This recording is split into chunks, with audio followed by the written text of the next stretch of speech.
Bismillahirrahmanirrahim. Assalamualaikum warahmatullahi wabarakatuh. Oke teman-teman, kembali lagi di channel saya Satria Destrian.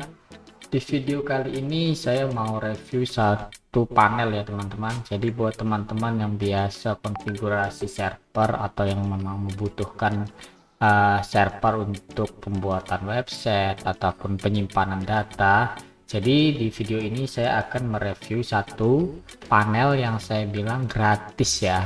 Gratis tapi dia sudah bagus, dalam arti fiturnya pun yang disediakan cukup banyak, sama seperti panel-panel yang berbayar. Nah jadi buat teman-teman yang emang belum tahu panel seperti apa, mungkin teman-teman kalau sudah pernah beli hosting dan hosting ataupun share hosting ataupun yang lain-lainnya, teman-teman pernah masuk ke dalam hosting tersebut melalui cPanel. Nah kurang lebih seperti itu ya teman-teman. Nah kalau itu cPanel kan adalah panel yang berbayar, dimana kita membayar lisensi yang diberikan, kemudian kita kemudian kita akan dapat melakukan pengaturan server melalui cPanel tersebut, baik itu konfigurasi file manager, konfigurasi dan lain-lain. Nah seperti itu teman-teman. Nah sebenarnya sebelumnya saya sudah pernah pakai panel gratisan, yaitu bawaan dari sistem operasinya ya. Jadi kalau teman-teman tahu CWP atau CentOS Web Panel, teman-teman nggak asing pasti ya, itu kontrol panel yang gratisan yang disediakan oleh CentOS ya, CentOS Web Panel ya itu sebenarnya sudah cukup banyak, tapi saya untuk settingannya sih mudah juga, tapi saya rasa untuk keperluan pribadi CentOS Web Panel ini terlalu banyak ya, maksudnya terlalu full fitur ya. Sementara kalau hanya untuk keperluan pribadi dalam arti untuk setting one website, bukan untuk jualan server ya kayak hosting dan lain-lain, kita perlu yang simple aja. Nah saya sudah pernah pakai CWP. Nah saat ini saya beralih ke salah satu panel yang memang dibuat oleh Cina awalnya teman-teman. Namanya apa? Yaitu AA Panel teman-teman. Di sini kita buka aja websitenya. Panel, kita coba aja ya. Nih Panel ini gratis, dimana dia bisa dilihat teman-teman ya, di sini dia sudah bisa diintegrasikan ke HP juga ya, dalam arti kita bisa akses melalui handphone. Kemudian kelebihannya juga cukup banyak ya, nanti kita review ya. Nah, kalau teman-teman yang pengen coba nanti lihat aja di Panel. Dan cara instalasinya pun nggak terlalu susah ya. Mungkin kalau teman-teman sudah terbiasa install server, instalasinya pun sama aja ya. Dari kalau menggunakan CentOS ya tinggal ikuti aja perintah-perintah yang ada di sini teman-teman. Nah seperti ini, tinggal yum install dan lain-lain ya. Nanti dia sekali download ya otomatis terinstall. Nggak perlu ribet sih kalau untuk settingannya ya, seperti ini. Nah di sini kita bisa lihat salah satu kelebihannya, di sini ada video playback teman-teman, dimana ketika kita upload video di server kita, nah di Panel ini kita bisa play videonya. Kalau di tempat gratisan yang lain seperti CWP kalau nggak salah sih, dia kalau ketika kita klik ketika kita klik dia akan terdownload ke dalam lokal PC kita ya, seperti itu. Nah kalau di sini dia ada fitur play. Nah, kita langsung aja review ya.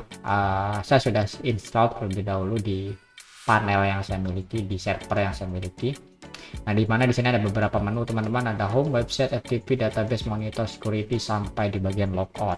Kita review satu-satu, di mana kalau teman-teman ingin menambahkan website domain yang teman-teman miliki, tinggal klik aja website, teman-teman bisa tinggal klik add site aja teman-teman. Nah di sini teman-teman tinggal masukin aja nama domainnya, deskripsinya isi aja ya kan.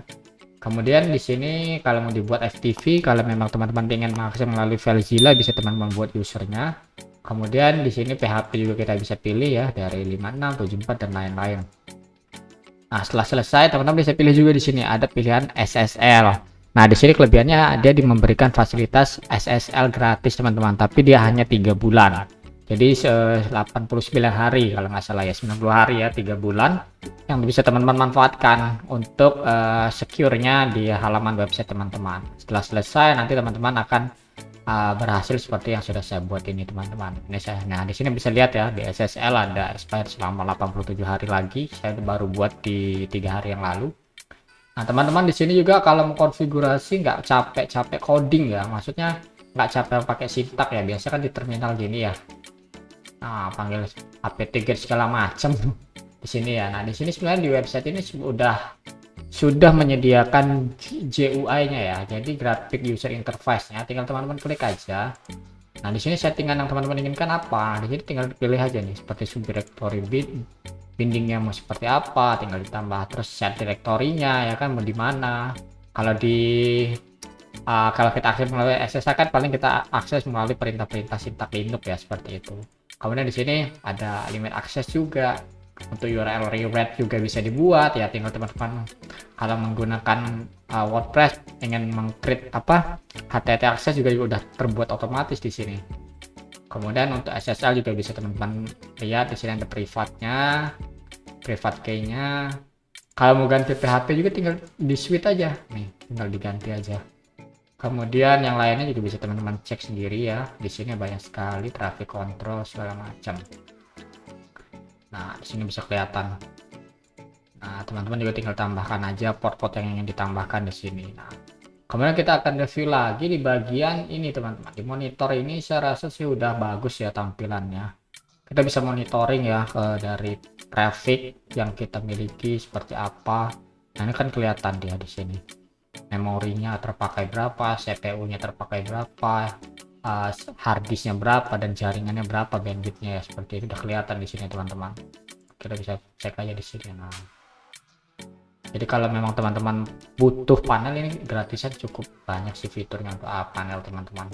Kemudian untuk security juga teman-teman tinggal bisa tambahkan aja di sini, nggak perlu capek-capek pakai sintak. Ini tinggal tambah-tambah aja mau di mana yang mau di listen untuk port-portnya, mana yang mau di blok, ini kan bisa teman-teman sesuaikan aja seperti itu. Kemudian di sini ini file yang seperti biasa ya, tinggal kita untuk akses file manajernya. Kemudian di sini ada bagian app store teman-teman, dimana di sini banyak sekali plugin yang bisa teman-teman pakai sesuai dengan yang teman-teman inginkan.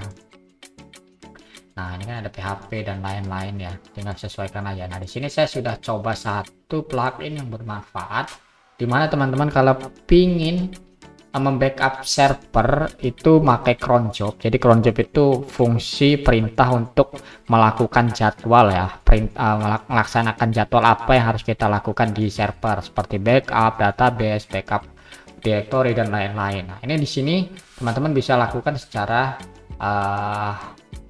settingan melalui GUI ya. Sebenarnya di cPanel ada, tapi di sini kita bisa backup langsung otomatis ke Google Drive ya. Nah, seperti ini. Di sini bisa pindah ke Google Drive ya teman-teman. Nah, di sini sebelumnya harus teman-teman install terlebih dahulu Google Drive-nya.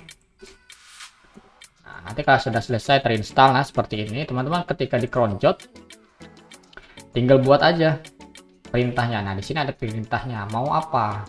Ini kalau mau menjalankan script bisa teman-teman pilih shell script. Kalau mau backup site juga bisa teman-teman lakukan. Nah, kalau mau backup database ya kita tinggal klik aja backup database ya, contoh ya. Kemudian di sini saya contoh ada satu doang databasenya, movie contoh aja. Kemudian kapan yang mau dilaksanakannya seperti itu. Misalkan mingguan di hari Senin ya kan jam sekian. Kemudian backup database movie. Nah, di sini simpannya mau di mana? Nah, di sini teman-teman bisa pilih Google Drive. Nah, seperti itu. Nah, ketika di sini kita bikin add task ya. Nah, di sini akan terbentuk di bawahnya teman-teman. Nah, proses ini akan dilaksanakan setiap hari Senin berjalan di jam 1 lewat 30 menit. Nah, tinggal kita execute aja karena kalau kita mau melihatnya ya. Nah, ini udah terjalan. Kemudian di edit ini juga bisa teman-teman ganti kalau mau pindah ke server di servernya ya, di hard disk servernya maksud saya. Nah, yang penting nanti di bagian app store tadi Google Drive teman-teman harus kasih akses terlebih dahulu Google Drive-nya untuk mengirimkan kunci ya, key-nya ya. Di sini ada setting. Nah, di sini ada verifikasi Google token-nya. Jadi teman-teman nanti tinggal minta aja, dia akan keluar pop-up di tab baru, tinggal nanti di copy aja link tokennya teman-teman. Pasti teman-teman paham lah ya karena sudah terbiasa. Nah, ini setelah selesai nanti dia akan terbackup teman-teman di Google Drive. Kebetulan saya udah pakai Google Drive belum ya, kemarin saya pakai di satu. Saya contoh aja teman-teman, kita lihat di di drive. Kita cek di Google Drive-nya, tadi udah terbentuk. Nah, di sini teman-teman bisa lihat ya, ada DB move. Dia otomatis terbackup. Itu berjalan sesuai dengan ini kan udah berjalan nih, pas week. Berjalan sesuai dengan waktu yang sudah teman-teman tentukan. Tadi kan udah saya execute di hari ini, jadi ya otomatis backup di hari ini. Seperti itu teman-teman untuk panel ya. Lebih dari itu di sini ada menu setting lagi. Ya teman-teman tinggal setting aja domain yang dari server ini mau langsung kemana bisa juga. Kemudian untuk port dan lain-lainnya bisa teman-teman sesuaikan aja ya di sini. Di sini kalau mau di turn off panel, offline mode itu bisa teman-teman setting tersendiri. Seperti itu teman-teman. Database juga nggak terlalu susah, tinggal klik-klik aja database dan lain-lain seperti itu teman-teman. Nah, untuk bagian dashboardnya di sini juga kelihatan teman-teman. Di sini bawah dasarnya ada 2 site, ada 1 FTP, ada 1 database, dan ada 2 security yang disetting. Penggunaan juga terlihat dari core CPU-nya dia hanya digunakan sejumlah 3%. Penggunaan RAM-nya juga dari 13%. Dan juga ini untuk apa ini? Harddisknya ya. Harddisknya sejumlah 3% seperti itu teman-teman. Nah, ini ada yang versi Pro, tapi yang gratis pun sudah cukup lengkap sih bagi saya. Terutama buat teman-teman yang masih kebingungan memilih panel apa sih yang enak untuk mengkonfigurasi. Nah, satu lagi teman-teman, dimana di sini saya akan tunjukkan bahwasanya di fitur ini, kita contoh aja ya. Nah, di fitur ini bisa coding live teman-teman. Maksudnya seperti apa ya? Mungkin di panel lain ada fasilitas editor ya, tapi di sini editornya lebih unik teman-teman. Bisa kita coba ya, saya klik 2 kali. Nah, teman-teman lihat, jadi editornya ini sama kayak lokal ya jatuhnya ya. Dia kalau teman pernah pakai Sublime ya hampir mirip lah ya untuk tampilannya ya, hitam gini, lebih enak jadi kalau untuk coding. Kalau di cPanel kalau nggak salah kan dia ada tapi dia nggak warna hitam gini. Terus untuk ya ginilah pembeda antara perintah-perintah juga nggak terlalu jelas kalau di panel-panel lainnya. Kalau ini kan seperti lokal ketika ingin di save tinggal Ctrl S aja dia otomatis save teman-teman. Nah, tema juga teman-teman bisa pilih di sini kan mau seperti apa. Ini ada bagian apa nih, kode autocomplete ya kan ya, seperti program editor lainnya lah, perintah-perintah editor lainnya ya yang bisa teman manfaatkan. Tinggal kita save aja, jadi live coding jatuhnya teman-teman. Kita bisa langsung lihat di sini live, di kanannya tinggal lihat hasilnya seperti itu teman-teman.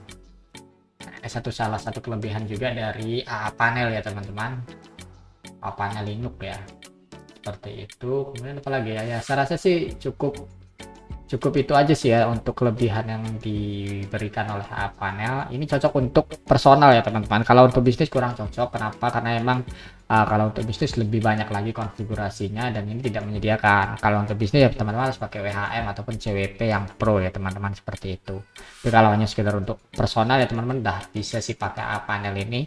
Tampilan sederhana dengan banyak fitur dan bisa memfasilitasi kebutuhan yang teman-teman inginkan, seperti itu teman-teman. Oke teman-teman, mungkin itu aja video saya hari ini. Semoga bermanfaat buat teman-teman yang memang masih bingung mencari panel apa yang cocok untuk mengkonfigurasi server atau website teman-teman. Saya sarankan menggunakan AA panel karena saya sudah menggunakan banyak sekali yang gratisan dan saya lebih nyaman menggunakan AA panel ini teman-teman. Karena konfigurasi tidak terlalu susah, ketika dikonfigurasi juga semuanya sudah tersetting secara otomatis untuk sebuah konfigurasi default server teman-teman, seperti itu. Baik teman-teman, sampai ketemu lagi di video berikutnya. Jangan lupa di like dan di subscribe. Semoga teman-teman selalu diberikan kesehatan dimanapun teman berada dan selalu diberikan rezeki yang banyak. Sampai ketemu lagi di video berikutnya. Assalamualaikum warahmatullahi wabarakatuh.